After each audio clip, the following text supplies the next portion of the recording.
শাওয়ালের 6 রোজা নাকি কাজা রোজা কোনটা আগে রাখতে হবে? যা কারোর যদি রমজানের রোজা কাজা হয়ে থাকে তাহলে সেক্ষেত্রে তিনি রমজানের কাজা রোজাগুলো আগে রেখে তারপরে শাওয়ালের 6 রোজা রাখলে বেশি ভালো। কারণ যে হাদিসে শাওয়ালের 6 রোজার ফজিলত রয়েছে সেখানে রমজানের রোজাগুলোর ব্যাপারে বলা হয়েছে। নবী সাল্লাল্লাহু আলাইহি ওয়াসাল্লাম বলেছেন, মান সামা রমাদান সুম্মা আতবাহু সিত্তাম মিন শাওয়াল, যে ব্যক্তি রমজানের রোজা রাখলো এরপরে শাওয়ালের 6 রোজা রাখলো। তো এই হাদিসে বোঝা যাচ্ছে রমজানের রোজা রেখে তারপরে এটা রাখতে বলা হয়েছে। এখন রমজান রোজাতে আপনার গ্যাপ থাকে কয়েকটা, মিস থাকে কয়েকটা, এগুলো রেখে তারপর আপনি শাওয়ালের রোজা রাখলে এটা সবচেয়ে সেফ এবং সবচেয়ে ঝামেলামুক্ত। আর যদি বলেন যে না, আমার এত বেশি ভাঙতি রোজা হয়েছে বা যে কয়টা রোজা হয়েছে সেগুলো রেখে আবার শাওয়ালের 6 রোজা রাখা আমার জন্য টাফ হবে, তাহলে আপনি আগে শাওয়ালের 6 রোজা রাখলেও ইনশাআল্লাহ আশা করা যায় আপনার শাওয়ালের 6 রোজার ফজিলত আপনি পাবেন। এটা অধিকতর বিশুদ্ধ যে আপনি ফজিলত পাবেন, কিন্তু নিরাপদ এবং উত্তম হয় আগে ফরজগুলো রেখে তারপর শাওয়ালের 6 রোজা রাখা। শাওয়াল মাসের রোজার ফজিলত ও আমলগুলো কি কি?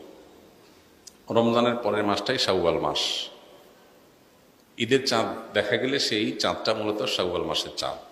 এই শাওয়াল মাসের করণীয় কি, আমল কি? উত্তর হলো যে শাওয়াল মাস এর দুইটা ফজিলত আছে। এক হলো এটা হজের মাস।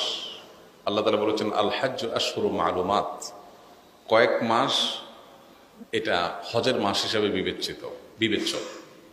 এর ভিতরে শুরু হয় শাওয়াল দিয়ে, শেষ হয় জিলহজ দিয়ে।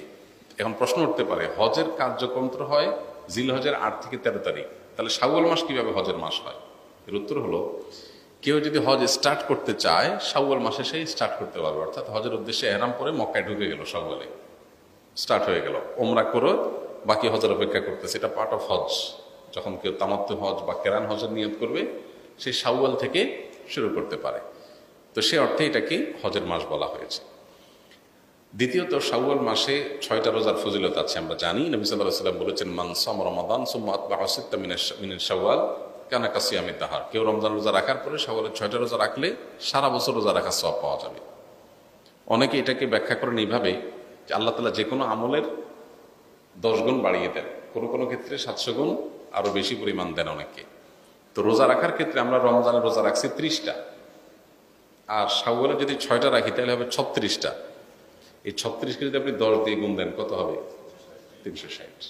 এই জন্য হাদিসে বলা হয়েছে রমজানের 30 রোজার পরে বা পুরো মাসের রোজার পরে যদি কেউ 6টা রোজা প্লাস করে তাহলে সারা বছরের পেয়ে যাবে, অর্থাৎ তখন 10 দিয়ে গুণ হয়ে যাবে। তাহলে আমার 30কে 360-এ পরিণত করার জন্য আমার 6টা রোজা রাখতে হবে। Why not?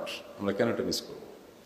তো এটা চেষ্টা করা দরকার। এই 6টা রোজা একসাথে রাখা কোনো জরুরি না, যার যেভাবে খুশি ভেঙে ভেঙে রাখতে পারে। কারণ ছুটির দিন শনিবার শুক্রবার, তিনি এই দিন রাখলেন, কেউ অন্যদিন রাখলেন, আজকে 2টা রাখলেন, আবার 1 সপ্তাহ পরে 2টা রাখলেন, যেভাবে খুশি রাখতে পারেন। পুরো মাসের মধ্যে রাখতে হবে, এটা হলো মূল কথা।